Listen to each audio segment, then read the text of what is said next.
Card से चुनाव लड़ने उतरे हैं, निर्दलीय उतरे, बीजेपी से उन्होंने साफ मुंह मोड़ लिया।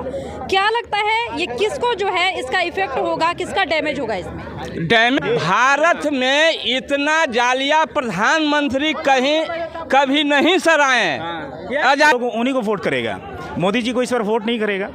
मोदी जी की में अगर लड़ना था तो आड़ा से लड़ते, क्योंकि उन्होंने तो साफ ये बड़का आदमी के लिए बीजेपी है, बड़ा बड़ा आदमी।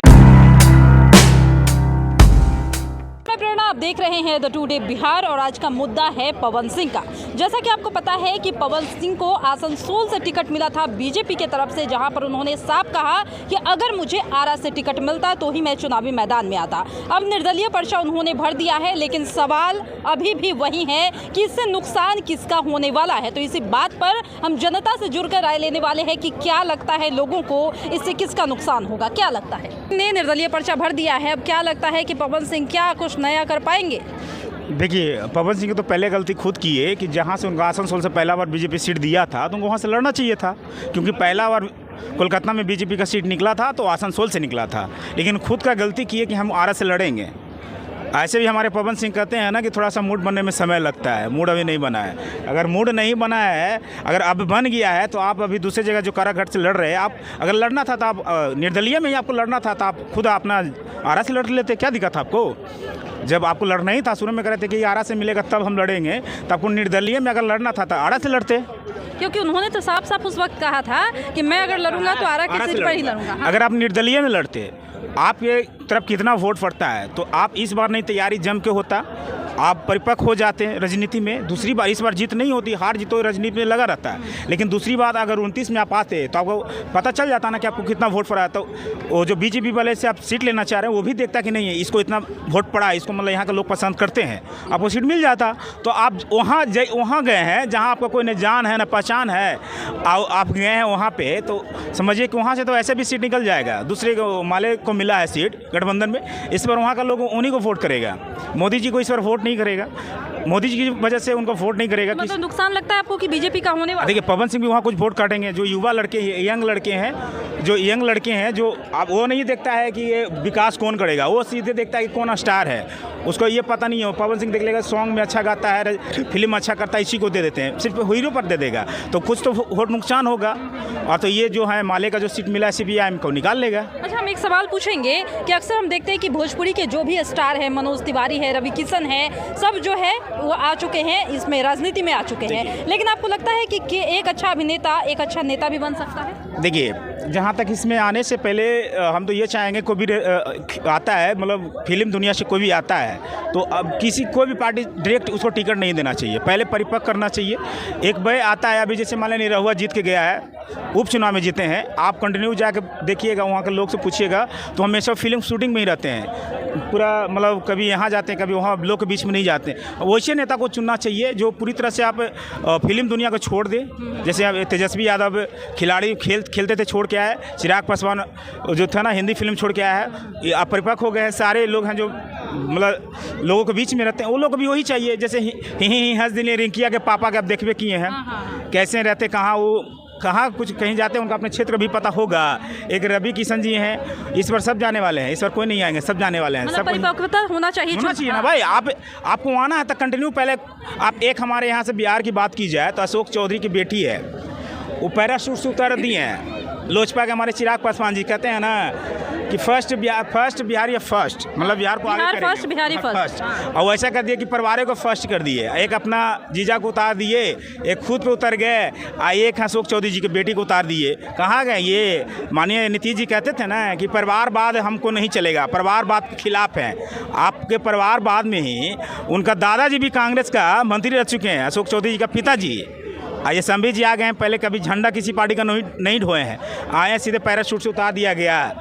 आप मतलब लोकसभा चुनाव लड़ेंगे तो यही होता है। जो बोले हैं कि कोई भी अभिनेता को अगर टिकट है बहुत सच है। तेजस्वी यादव खड़िया है, उसका तेज प्रताप यादव खड़िया है, उसका दो बहन खराब है, वो सही है।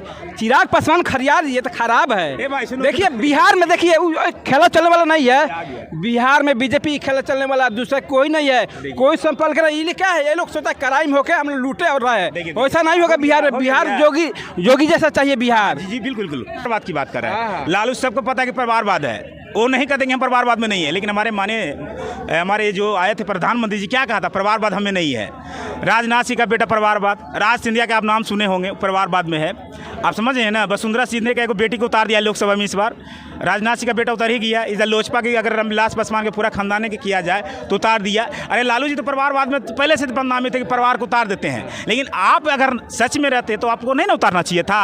अब भट्टाचार्य की बात करें, जितना है ना आप गिनाने, हार्दिक पटेल को जानते थे, गुजरात कांग्रेस का था, अब जैसे बीजेपी में गया ना सही हो गया।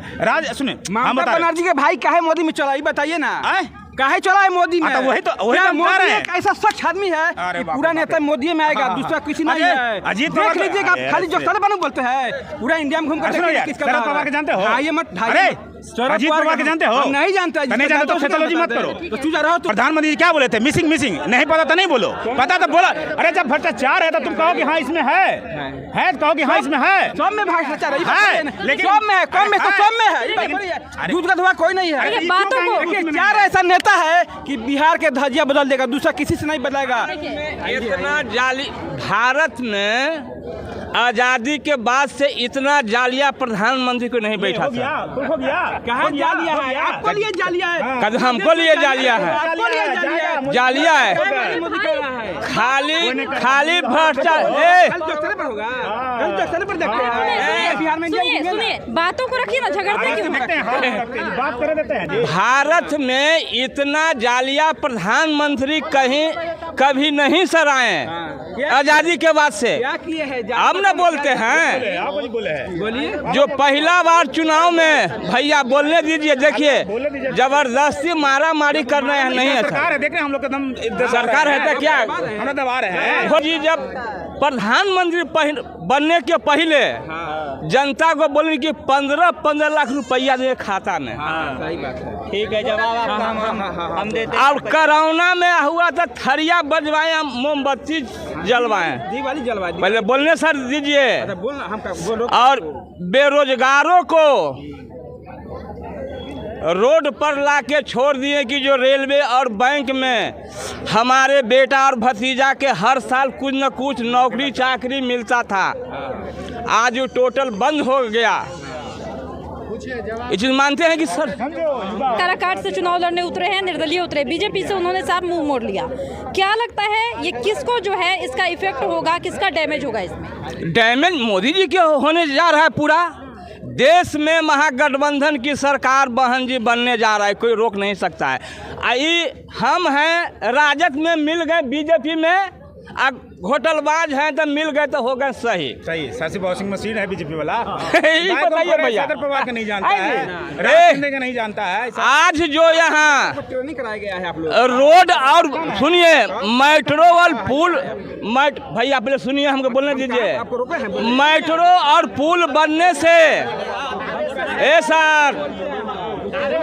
सर जी, मेट्रो और पुल बनने से गरीब का पेट में रोटी नहीं ढुक गया। वे सब जमींदारों के लिए मेट्रो अब पुल जो है से बन रहा है। हमने भर जाएंगे, पानी में जाएंगे, अब बढ़िया से दूध रोटी मिलेगा, उन हमको लिए है जी।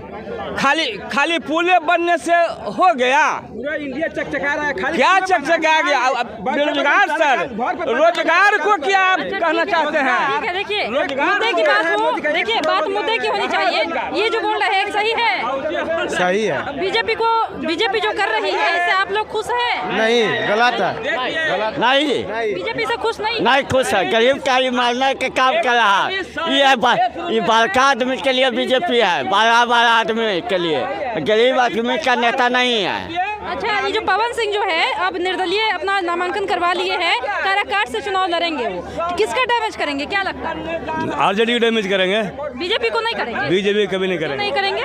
बीजेपी सिंगल वोट है, इनका मिलजुल के वोट है, तब मिलजुल के वोट न पड़ेगा, बीजेपी का सिंगल वोट निकल जाएगा। बीजेपी पवन सिंह का इस बार क्या रोल रहने वाला है, क्या लगता है? निर्दलीय से है ना, तो वो अपनी निर्दलीय से नहीं जीत पाएंगे ना। जीत पाएंगे, क्या लगता है पवन सिंह जीतेंगे इस बार? पवन सिंह काराकाट से निर्दलीय बड़े पर्चा जीतेंगे?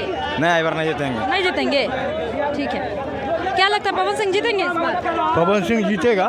जीतेंगे, निर्दलीय है वो। ठीक है, जीत जाएंगे बेचारे। जाएंगे। तो इस वक्त हम जुड़े थे पवन सिंह के मुद्दा पर कि इस बार पवन सिंह ने काराकाट से निर्दलीय पर्चा भर दिया है। इसका जो है डैमेज किसको वो करने वाले हैं, इस पर आपने देखा कि जनता एक बार फिर से एकजुट हो गई, अपने अपने मंतव्य के साथ सामने आ गई और बीजेपी का बहिष्कार कर दिया।